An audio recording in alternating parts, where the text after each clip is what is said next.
Hi friends, welcome to Shahnaz cousins. എല്ലാവർക്കും ഷഹനാസ് കുസിൻസിൻ്റെ സ്നേഹം നിറഞ്ഞ ഓണാശംസകൾ. ഓണം സ്പെഷ്യലായിട്ട് നല്ലൊരു വെറൈറ്റി ടേസ്റ്റിലുള്ള ഫ്രൂട്ട് പായസമാണ് നമ്മൾ ഇന്നും ഉണ്ടാക്കുന്നത്. ഫ്രൂട്ട്സ് കഴിക്കാൻ മടിയുള്ള കുട്ടികളാണെങ്കിൽ പോലും ഇതുപോലൊരു പായസം ഉണ്ടാക്കി കൊടുക്കുകയാണെങ്കിൽ നല്ല ഇഷ്ടത്തോടെ അവരത് കഴിക്കും. അപ്പോൾ നമുക്ക് പായസം ഉണ്ടാക്കാൻ തുടങ്ങിയാലോ? അതിനുവേണ്ടി ഞാനിവിടെ 15 കാഷ്യൂ നട്ട്സും 15 ബദാമും എടുത്തിട്ടുണ്ട്. ഇത് ഒരു 2 മണിക്കൂർ വെള്ളത്തിൽ കുതിർത്തി വയ്ക്കാം. അതുപോലെ തന്നെ 3 ടേബിൾ സ്പൂൺ ബിരിയാണി റൈസ് എടുത്തിട്ടുണ്ട്. ഇതും നന്നായി കഴുകി വൃത്തിയാക്കിയ ശേഷം കുറച്ച് വെള്ളം ഒഴിച്ച് ഒന്ന് കുതിർത്തിയെടുക്കണം. ഇനി മിക്സിയുടെ ചെറിയ ജാറിലേക്ക് കുതിർത്തി വെച്ചിട്ടുള്ള നട്ട്സും ബിരിയാണി റൈസും ചേർത്ത് കൊടുക്കാം. ഇതിലേക്ക് 1/2 കപ്പ് പാലും ചേർത്ത് നമുക്കിതൊന്ന് അരച്ചെടുക്കണം. ചെറിയ തരികളോട് കൂടിയാണ് നമ്മളിത് അരച്ചെടുക്കേണ്ടത്.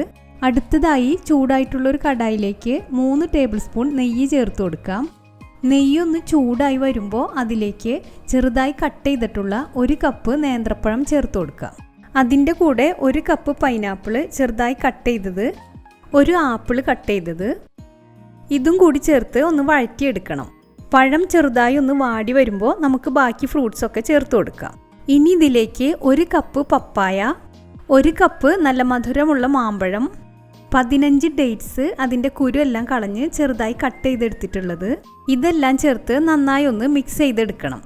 ഇനി ഇതിലേക്ക് 2 ടേബിൾ സ്പൂൺ പഞ്ചസാര കൂടി ചേർത്ത് ഏകദേശം 2 മിനിറ്റോളം നമുക്കിതൊന്ന് വഴറ്റിയെടുക്കണം. ഒരുപാട് വെന്ത് ഉടഞ്ഞു പോകാതെ ചെറിയ കഷ്ണങ്ങളോട് കൂടിയാണ് നമ്മളിത് വഴറ്റിയെടുക്കേണ്ടത്. ഈ ഒരു പരുവത്തിലാണ് നമ്മൾ ഫ്രൂട്ട്സ് വഴറ്റിയെടുക്കേണ്ടത്. ഇനി ഫ്ലെയിം ഓഫ് ചെയ്ത ശേഷം നമുക്കിത് മൂടി വയ്ക്കാം. അടുത്തതായി ഒരു ഉരുളിയിലേക്ക് 1.5 ലിറ്റർ പാൽ ഒഴിച്ചു കൊടുക്കുന്നുണ്ട്.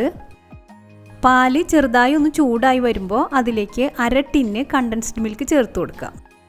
അതിൻ്റെ കൂടെ നമ്മൾ നേരത്തെ അരച്ച് വെച്ചിട്ടുള്ള നട്ട്സിൻ്റെയും ബിരിയാണി റൈസിൻ്റെയും ആ ഒരു മിക്സ് കൂടി ചേർത്ത് കൊടുക്കണം. ഇനി ഇത് മീഡിയം ഫ്ലെയിമിൽ വെച്ച് കൈവിടാതെ ഇളക്കി കുക്ക് ചെയ്തെടുക്കണം. പാല് ചെറുതായി ഒന്ന് കുറുകി വരുമ്പോൾ നേരത്തെ വരട്ടി വെച്ചിട്ടുള്ള ഫ്രൂട്ട്സ് ചേർത്ത് കൊടുക്കാം. ഇനി ഇത് ചെറിയ തീയിൽ വെച്ച് 1-2 മിനിറ്റ് നന്നായി ഒന്ന് ഇളക്കി യോജിപ്പിച്ചെടുക്കുക. ഈ സമയത്ത് മധുരം ചെക്ക് ചെയ്ത് ആവശ്യത്തിന് പഞ്ചസാരയോ കണ്ടൻസ്ഡ് മിൽക്കോ ചേർത്ത് കൊടുക്കാം. ഞാനിവിടെ 1/4 ടിന്ന് കണ്ടൻസ്ഡ് മിൽക്ക് കൂടി ചേർത്ത് കൊടുത്തിട്ടുണ്ട്. അതിൻ്റെ കൂടെ 1/2 ടീസ്പൂൺ ഏലക്ക പൊടിച്ചതും 1 പിഞ്ച് ഉപ്പും കൂടി ചേർത്ത് കൊടുക്കണം. ഫ്ലെയിം ഓഫ് ചെയ്ത ശേഷം ഒരു അനാറ് കൂടി ചേർത്ത് കൊടുക്കുന്നുണ്ട്. നട്ട്സും റൈസൊക്കെ ചേർത്തത് കൊണ്ട് പായസം ഇരിക്കും തോറും അതിന് കട്ടി കൂടി വരും. അതുകൊണ്ട് ഒരുപാട് കുറുകുന്നതിന് മുമ്പ് തന്നെ നമ്മൾ ഫ്ലെയിം ഓഫ് ചെയ്ത് കൊടുക്കണം. ഇനി ഇതിലേക്ക് കുറച്ച് നട്ട്സ് ഫ്രൈ ചെയ്ത് ചേർത്ത് കൊടുക്കുക. അതിനുവേണ്ടി ഒരു കടായിലേക്ക് 2 ടേബിൾ സ്പൂൺ നെയ്യ് ചേർത്ത് കൊടുക്കുന്നുണ്ട്. നെയ്യ് ഒന്ന് ചൂടായി വരുമ്പോൾ അതിലേക്ക് 10-15 കാഷ്യൂ നട്ട്സ് ചേർത്ത് ഒന്ന് വഴറ്റിയെടുക്കുക. ഇനി ഇതിലേക്ക് കുറച്ച് കിസ്മിസും ചേർത്ത് ഒന്ന് ഫ്രൈ ചെയ്തെടുക്കണം. ഇതിനി പായസത്തിലേക്ക് ചേർത്ത് നന്നായിട്ടൊന്ന് മിക്സ് ചെയ്തെടുക്കുക. സദ്യ സ്പെഷ്യലായിട്ടുള്ള ഒരുപാട് റെസിപ്പീസ് നമ്മുടെ ചാനലിൽ ഇതിനു മുമ്പ് പോസ്റ്റ് ചെയ്തിട്ടുണ്ട്. എല്ലാവരും അതൊന്ന് കണ്ടു നോക്കണം. അങ്ങനെ നമ്മുടെ വെറൈറ്റി ടേസ്റ്റിലുള്ള ഓണം സ്പെഷ്യൽ ഫ്രൂട്ട് പായസം ഇവിടെ റെഡി ആയിട്ടുണ്ട്.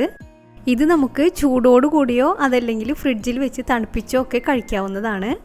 ഈ ഓണത്തിന് എല്ലാവരും നമ്മുടെ ഫ്രൂട്ട് പായസം ഒന്ന് ട്രൈ ചെയ്ത് നോക്കണം. പുതിയൊരു റെസിപ്പിയുമായി നമുക്ക് വീണ്ടും കാണാം. Thanks for watching.